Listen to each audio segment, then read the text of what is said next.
Relationnellement vôtre, un podcast pour avancer sur le chemin de vos guérisons et améliorer vos relations. Hello, bienvenue sur ce 86e épisode de Relationnellement vôtre. Dans l'épisode 85, je vous ai parlé des traumatismes précoces, des traumas complexes qui surviennent très tôt, trop tôt dans la vie, à savoir durant l'enfance. Ces traumatismes affectent la construction de soi et donc la notion d'identité chez l'enfant. C'est cette question « qui suis-je ?» qui peut demeurer sans réponse même une fois adulte s'il n'y a pas eu d'accompagnement ni de travail sur soi. Le chemin des guérisons des traumas complexes commence par le fait de revenir à ces blessures de l'enfance, à cet enfant intérieur en souffrance. Et c'est exactement ce dont j'aimerais vous parler dans cet épisode. Petite question. Connaissez-vous votre enfant intérieur ? Ce sera nécessaire avant de passer à l'étape suivante qui consiste à soigner l'enfant intérieur en apprenant ou en réapprenant à être un parent pour soi-même. C'est ce que l'on appelle le reparentage ou le reparenting en anglais. D'ailleurs, autant vous prévenir, je vais parler de reparenting, je trouve que le mot sonne mieux en anglais qu'en français. Alors, avant de parler de se soigner, de guérir les traumas, voyons tout d'abord qui est cet enfant intérieur. L'enfant intérieur est une expression que vous avez sûrement déjà entendue. C'est de plus en plus répandu lorsqu'on parle de blessures de l'enfance, de traumatismes précoces. Mais je vais tout de même vous proposer une définition pour nous permettre d'avancer sur des bases communes. La définition que je vais vous proposer est celle de John Bradshaw, l'un des pionniers à avoir travaillé sur la notion d'enfant intérieur dans le contexte des traumatismes. Selon John Bradshaw, votre enfant intérieur est la partie de vous qui a été réprimée, que vous n'avez pas été autorisé à exprimer pendant votre enfance. Il dit que c'est cette partie de vous qui est constituée d'expériences non résolues de l'enfance. Donc, les situations douloureuses qui vous sont arrivées et que vous n'avez pas été autorisé à résoudre, qui ont donc été refoulées, laissées en suspens, c'est ça votre enfant intérieur, c'est cette partie de vous-même. Donc votre enfant intérieur est la partie de vous que vous avez dû cacher, parce que si vous la montriez, vous étiez rejeté, abandonné, puni ou même ridiculisé. C'est la partie de vous qui n'a jamais été validée ou acceptée. Ce sont les blessures que vous avez subies dans votre enfance et qui n'ont jamais pu guérir. Tout cela fait partie de ce dont nous parlons lorsque nous évoquons l'enfant intérieur, cette partie blessée de vous-même. Imaginons que vous êtes un enfant qui exprime beaucoup de tristesse. Votre famille estime que vous pleurez bien trop souvent à son goût. Elle vous juge et vous le reproche. C'est pas possible d'être tout le temps en train de pleurer comme ça. J'ai pas envie de te voir pleurer. Va dans ta chambre et n'en sors pas tant que tu n'as pas retrouvé le sourire. Et tout à coup, vous réalisez que si vous montrez votre tristesse, vous serez rejeté, mis de côté. Vous ne serez pas aimé. Donc, vous n'aimez pas cette partie de vous qui est triste. Vous allez la refouler, l'enfermer, ne plus la laisser s'exprimer. Vous vous débarrassez d'une émotion, à savoir la tristesse. Puis, vous découvrez que vous avez beaucoup de colère qui ressort parce que la vie est injuste, vous souffrez beaucoup. Mais chaque fois que vous montrez de la colère, les réactions de votre entourage sont des jugements, du rejet, une mise à distance. Vous avez l'impression que personne ne vous aime. Alors l'enfant que vous êtes se dit « Je déteste cette partie de moi qui est en colère. Je vais l'enfermer. » Et puis, vous découvrez que vous êtes introverti et que tout le monde se moque de vous pour cela. Ils vous font croire que vous êtes inférieur parce que vous êtes réservé. Alors vous vous dites « Je déteste le fait d'être introverti. » Et vous rejetez cette partie de vous-même. Vous l'enfermez, vous essayez de porter un masque. Tout ce que vous enfermez, vous le remplacez par un masque pour essayer de créer ce que vous pensez que les gens veulent. Autre exemple, on se moque de vous parce que vous êtes sensible. Et donc, vous essayez d'enfermer votre sensibilité. Ainsi, au cours de votre enfance, lorsque vous exprimez différentes parties de vous-même et qu'elles ne sont pas acceptées, que vous ne vous sentez pas aimé, si vous les exprimez, vous allez finir par les enfermer, par les rejeter.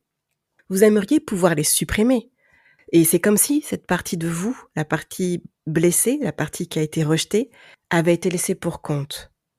Et le reste de vous a pu grandir. Si nous nous arrêtons un instant sur ce qui s'est passé, au début, vous avez refoulé ces aspects de vous-même parce que les autres les rejetaient. Mais par la suite, vous avez fini par les rejeter vous aussi. Vous détestiez ces parties de vous-même parce qu'elles ont mené à du rejet, du manque d'amour. Vous considériez donc ces parties de vous-même comme mauvaises, comme un obstacle à votre besoin d'être aimé, comme quelque chose qui pousserait les gens à vous abandonner et pas seulement votre famille. Comme vous ne vouliez pas que quelqu'un d'autre vous abandonne, vous avez rejeté ces aspects de vous et vous les avez abandonnés dans le but de ne pas être abandonné. Votre enfant intérieur est donc la partie de vous-même qui n'a pas été autorisée à s'exprimer, qui n'a pas été autorisée à grandir.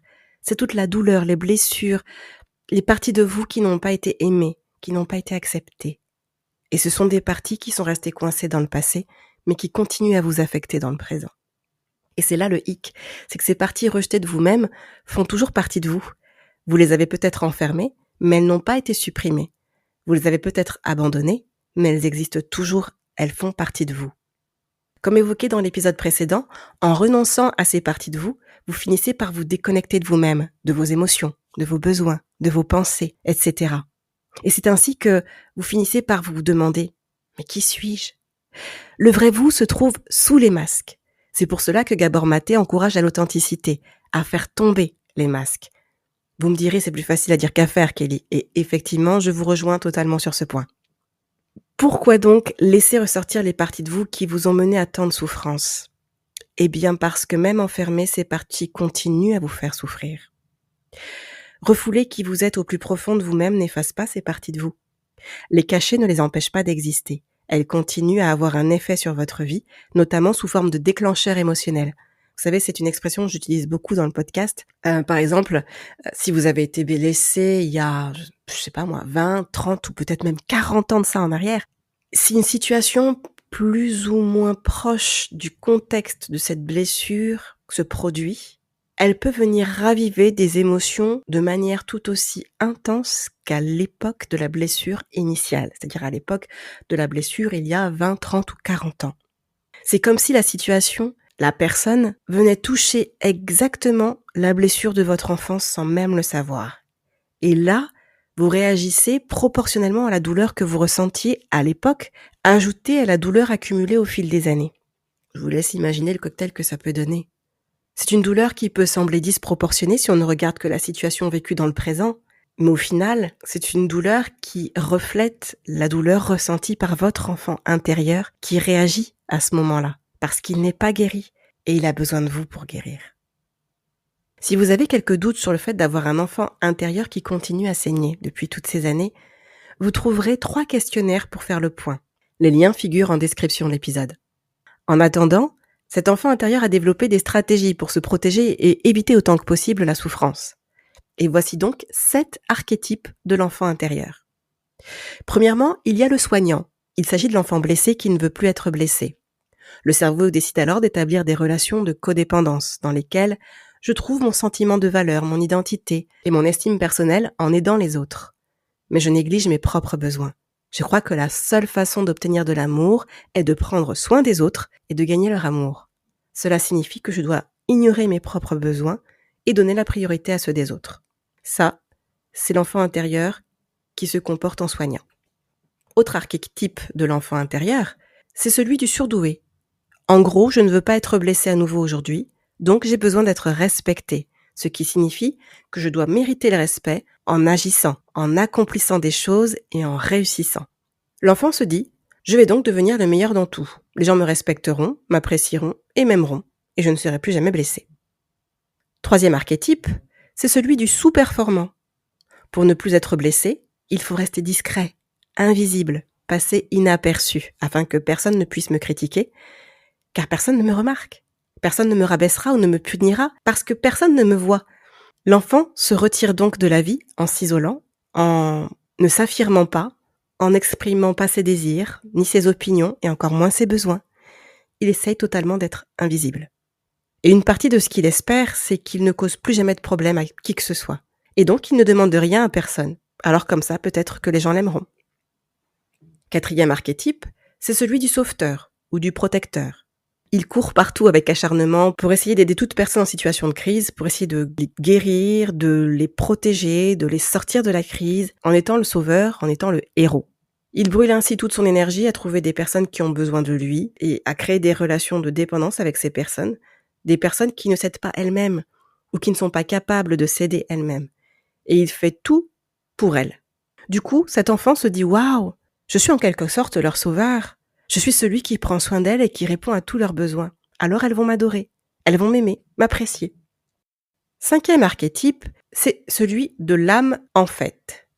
Pour ne plus souffrir, l'enfant veut être heureux tout le temps. Je veux être drôle, je veux divertir les autres, un bout en train. Il se dit qu'il ne faut pas montrer sa douleur, ni sa faiblesse et encore moins sa vulnérabilité. Tout doit être amusant. Je vais faire rire les gens, je vais tout garder de manière légère. Ainsi, les gens ne se montreront jamais en colère. Les gens ne voudront jamais me faire de mal. Ils m'aimeront. Ils voudront que je sois à leur fête. Ils m'apprécieront. C'est ça la solution. Ça, c'est ce que se dit le 5e archétype, à savoir l'enfant qui a l'âme en fait. 6e archétype, c'est celui de la personne qui dit toujours oui. Quoi que vous vouliez, je laisserai tout tomber pour faire ce que vous voulez. Je serai quelqu'un qui fait plaisir aux autres. Je ne vous dirai jamais non, je ne vous imposerai jamais quoi que ce soit, et vraiment pas mes limites, puisque je n'en aurai pas. Encore une fois, mes besoins, mes désirs, mes opinions seront mis de côté. Je satisferai tout ce que tu vas demander, je te servirai et je prendrai soin de toi. C'est ce que se dit l'enfant qui dit toujours oui. 7e et dernier archétype, c'est celui qui vénère le héros. Tout à l'heure, il y avait le héros, mais là, c'est celui qui vénère le héros. C'est-à-dire que l'enfant se dit, si j'adore l'autre, si je le place au centre de mon univers, si je le couvre d'éloges, de compliments, si je lui donne constamment des commentaires positifs et que je lui dis à quel point il est merveilleux, à quel point elle est merveilleuse, si je fais des choses pour lui, si je me plie à ses 4 besoins et que je fais tout pour le soutenir, eh bien, probablement qu'il m'aimera en retour. Ce sont ces 7 archétypes qu'un enfant blessé peut initialement essayer d'adopter pour ne plus être blessé. Et ceux-ci peuvent devenir des masques, des rôles que l'enfant va jouer, et ce même dans sa vie d'adulte. Alors, comment sortir de ces archétypes ? Comment soigner l'enfant intérieur et bénéficier des fruits de cette guérison dans le présent ? Eh bien, comme évoqué en introduction, aider votre enfant intérieur à guérir des traumatismes précoces se fait par le reparenting, le reparentage. Il s'agit d'apporter à votre enfant intérieur ce qu'il n'a pas reçu, de réparer les blessures en agissant envers lui comme le parent qu'il aurait aimé avoir pour répondre à ses besoins. Quelqu'un a dit que le traumatisme ne peut guérir que lorsque nous sommes reconnus dans ce traumatisme. C'est pourquoi l'enfant s'est figé, il n'a pas été reconnu. C'est grâce à la thérapie et au travail sur l'enfant intérieur qu'un enfant peut enfin se sentir reconnu. Ce que j'entends souvent en tant que professionnel, c'est « je ne me suis pas senti entendu dans ma souffrance » et encore moins comprise. On me disait « c'est rien, ça va passer, c'est pas grave, ça va s'arrêter ». Si un enfant vit dans un foyer sain et qu'il traverse un événement douloureux, il est vu, ses parents viennent, ils valident la douleur qu'il ressent et l'enfant sent qu'il est vu, que ses parents comprennent, qu'ils se soucient de lui. Mais que se passe-t-il lorsqu'un enfant ne se sent pas vu, qu'il traverse une période de douleur, qu'il vit un traumatisme ? Il finit par se dire « personne ne se soucie de moi, personne n'est là pour moi, personne ne me comprend ». Ce que cela signifie, c'est qu'une personne peut guérir lorsqu'elle sent enfin que quelqu'un la voit, la comprend, voit sa douleur, voit son traumatisme et ne le nie pas. C'est ce que nous faisons lorsque nous travaillons sur l'enfant intérieur en thérapie. Cet enfant intérieur existe en tant qu'aspect enfantin de notre inconscient. Il reflète l'enfant que nous étions autrefois, tant dans ses aspects positifs que négatifs. Nos besoins non satisfaits, nos émotions refoulées de l'enfance, ainsi que notre innocence infantile, notre enthousiasme naturel et notre créativité. Ils sont tous en attente, en nous. Commençons donc par voir comment entrer en contact avec cet enfant intérieur. Beaucoup de gens trouvent des objets qui peuvent les aider à se reconnecter à leur enfant intérieur. Ça peut être une photo de vous étant enfant, une peluche, un jouet que vous affectionniez particulièrement, une couverture. D'autres utiliseront leur talent artistique pour faire un portrait d'eux-mêmes lorsqu'ils étaient enfants. Il y a un exercice que je propose pour pouvoir se reconnecter à son enfant intérieur, c'est d'écrire une lettre adressée à cet enfant intérieur dans laquelle vous lui partagez ce que vous avez sur le cœur avec compassion. Vous lui dites que vous reconnaissez sa souffrance. Vous lui dites que vous comprenez ce qu'il a ressenti. Parfois, il peut arriver dans cette lettre tout simplement de lui demander pardon.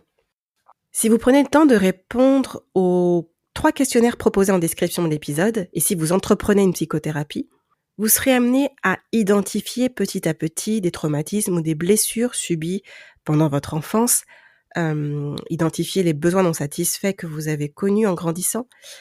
Par exemple, les langages de l'amour qui n'ont pas été comblés, les besoins fondamentaux qui ont été négligés.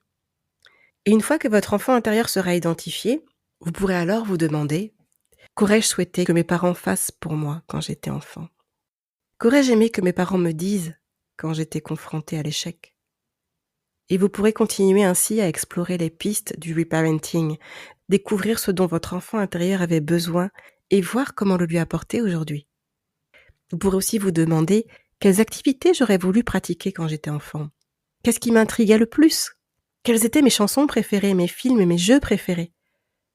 Qu'est-ce que c'était pour moi de jouer? Qu'est-ce que ça signifiait pour moi de jouer? Quelle forme ça prenait? Qu'est-ce qui faisait que je pouvais me sentir vue, me sentir en sécurité? Ces questions vous permettent d'apprendre à vous connaître, d'apprendre finalement à accueillir l'enfant et désormais à pouvoir être vous, pouvoir combler vos besoins profonds. Ensuite, une autre étape consisterait à identifier les déclencheurs, ces situations actuelles dans lesquelles vous réagissez intensément, qui sont en réalité des blessures du passé. Vous faites alors le lien entre les blessures du passé et les comportements du présent. C'est l'opportunité pour vous de vous apporter le soutien, la validation, la reconnaissance dont vous aviez besoin au moment des faits. La douleur sera ravivée, c'est vrai, mais pour la bonne cause, pour mieux l'accueillir et l'aider à partir.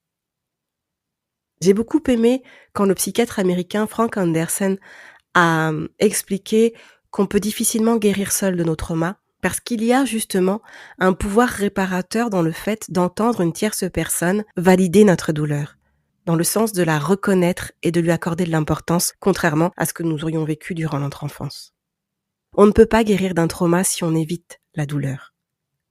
Vous aurez donc besoin d'écouter cette douleur et de taire la critique intérieure que vous avez intégrée à partir du discours des adultes de l'époque qui vous disaient: c'est rien, arrête de pleurnicher, arrête de te victimiser.